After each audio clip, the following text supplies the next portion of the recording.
Levine, you have the floor. Thank you, Madam Speaker.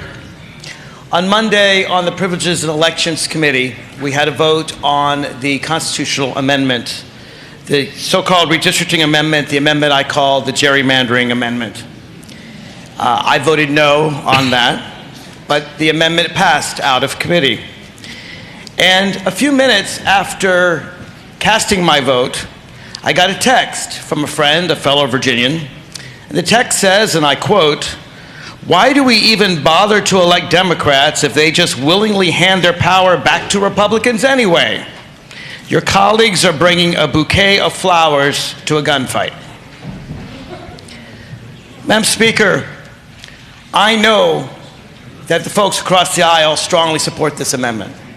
We have heard repeatedly from Delegate Cole, Delegate Gilbert, several times by both of them this session, how much they really, really want this constitutional amendment. They have said so very clearly. And although when they said they wanted to prevent gerrymandering, there was a little bit of snickering and scoffing on our side of the aisle, I have no doubt that they want this amendment. And to understand what someone wants, a lot of times you have to look at the history of what they've done. So the delegate from Spotsylvania County, the gentleman from Shenandoah, have been here quite a while.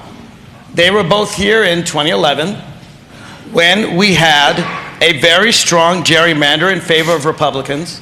In fact, it was an illegal racial gerrymander. You don't take my words for it. You can take the word of the United States Supreme Court, not generally considered to be a liberal body. They found by 7-1 that 11 districts were racially gerrymandered, and the one dissent, Justice Thomas, found that 12 districts were racially gerrymandered. So when it comes to gerrymandering, we know that the gentleman from Spotsylvania, the gentleman from Shenandoah, really, really like it. In fact, when Democrats, a lot of people on my side of the aisle, Delegate Plum has probably done this for 30 years now, have put forward bills, maybe longer, 40 he says, put forward bills to have an independent commission, a bipartisan commission, to take it out of our hands. Repeatedly, consistently, every single time those bills died in subcommittee or were not heard at all. So we know that the Republicans of Virginia support gerrymandering. They have been nothing but consistent on that point. And to be fair to them, that's perfectly legal. The United States Supreme Court has just held that as long as you don't racially gerrymander, legislators across the country can gerrymander to their heart's delight.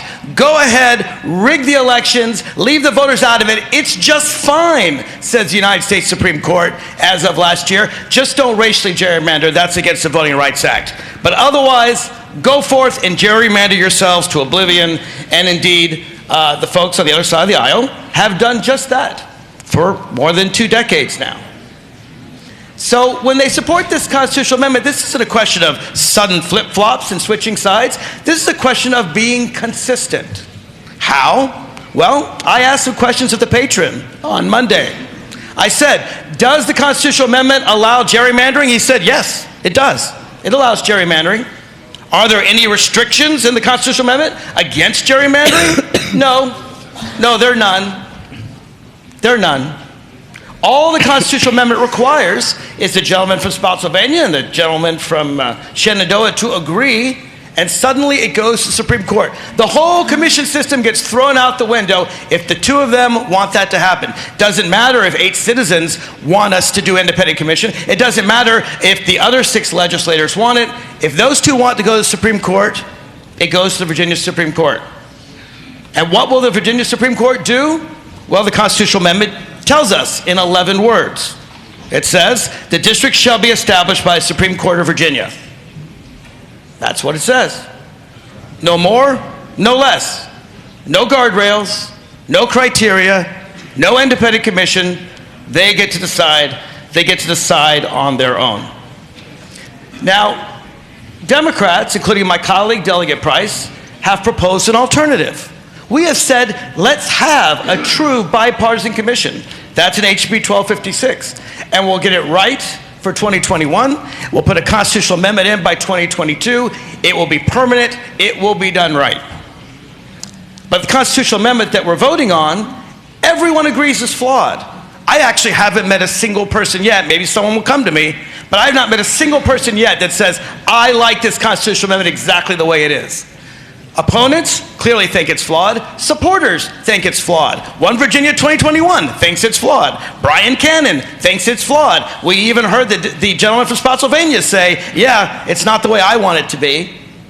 So nobody really likes what this amendment says. And of course, my colleague to my right here, Delegate Watts, points out there's all kinds of time problems with it.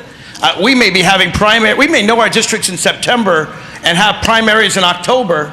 We'll have less time than a special election. That may well happen in 2020. She also mentions the transparency problems with it. But the Constitution, if this amendment passes, it just says the Supreme Court of Virginia shall establish the districts. So let's see what guardrails we have in the Constitution around the Supreme Court of Virginia. Article 6 of the Constitution, the Virginia Constitution, describes the powers of the Virginia Supreme Court. And you know what? They are all judicial powers. Every single one of them. The Supreme Court of Virginia has been around for 397 years, almost 400 years. And in that time period, I'm unaware of any time in 4 centuries we have given the Supreme Court of Virginia legislative power. If someone knows of one, let me know. But let's read from our current Constitution. It says in Section 1, the General Assembly shall set out what judges are there. In fact, it mentions the General Assembly 4 times. It talks about the General Assembly establishing their jurisdiction. That's Section 1. Section 2 goes on to the General Assembly and how they establish the judges. Section 4, the administration of the judicial system. Even there, even though that we let the Supreme Court administer the judicial system, they have to do so pursuant to our rules and regulations. Section 5 lays out courts of appeals and procedures in the courts. Doesn't lay out these procedures, that's in a separate section. But even those, we get to have some power over. Selection and qualification of judges, Section 7, Section 8, Section 9, Section 10. Throughout all of this Constitution, as currently constituted, we have power to control what the Supreme Court does. That's been consistent, I submit, for 400 years until now. If this constitutional amendment goes into effect, for the first time in Virginia history, you will have, they used to say judge and jury. No, you've got a judge and a jury and a legislature and a governor all embodied in the 7 individuals on the Supreme Court of Virginia with 0 guardrails. Now, currently, there's lots of guardrails, right? We as a legislature pass a law. The court can declare it unconstitutional. The governor can veto the law. We constrain the governor by virtue of our laws by the Supreme Court. But here we have an unconstrained body, a body that has no appeal. And if you heard our discussion on Monday, you know that we asked the patron, can they appeal this? No. The Supreme Court shall establish the districts. You can't go to the United States Supreme Court unless it's a racial gerrymander. They decide, they're the legislature, they're the governor, they draw the districts, there is no appeal.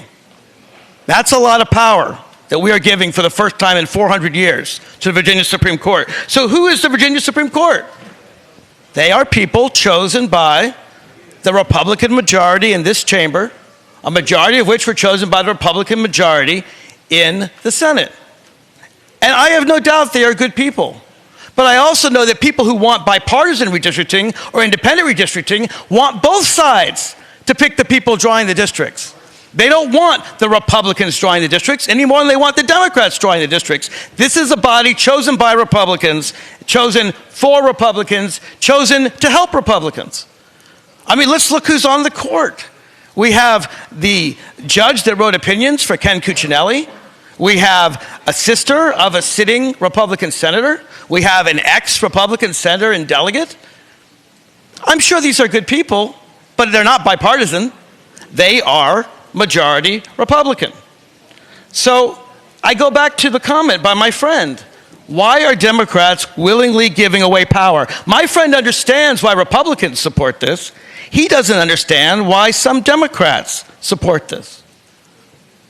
And let's face it, in 2011, Governor McDonnell ran that there should be an independent commission. And what happened? The Republicans in this body at that time in 2011 said, we don't want an independent commission. We're just going to gerrymander our way.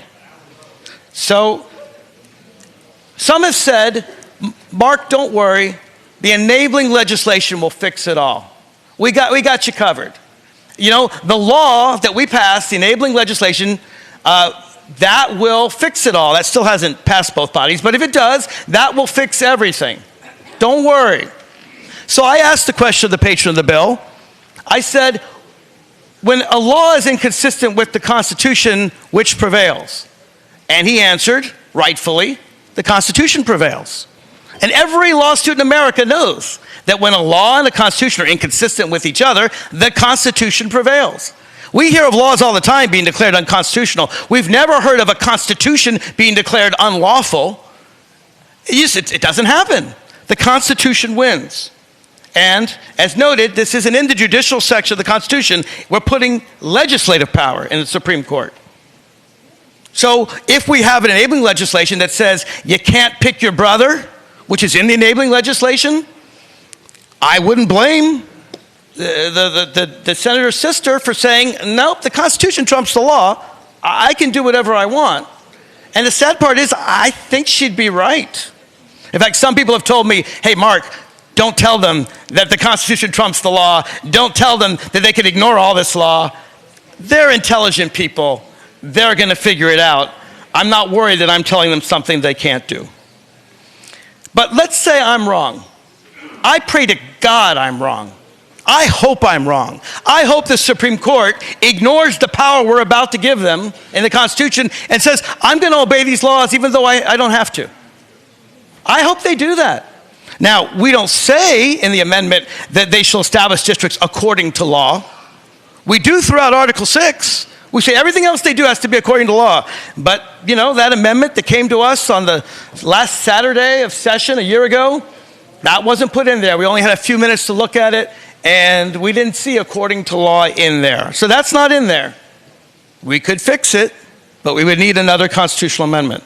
And I'm also concerned by the fact that those who want to fix it later want to go to the voters in 2020 and say, pass the flawed amendment, the one that allows gerrymandering, the one that doesn't allow an appeal, pass that one, and then we're going to come back in 21, and we're going to have an election, and we're going to come back in 22, and then we'll fix the mistake that we put in the Constitution in the first place. Pardon me if I think that will confuse a bunch of voters. So at the end of the day, I guess it does come down to who you trust. Do you trust the party that has consistently been in favor of gerrymandering to favor their party?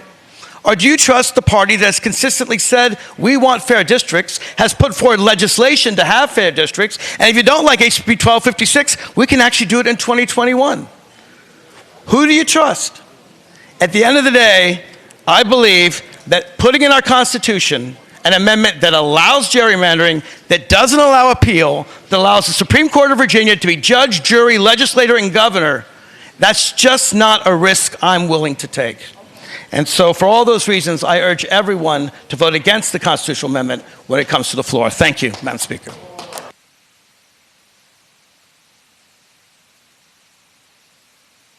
The delegate from Clark, Delegate Levine.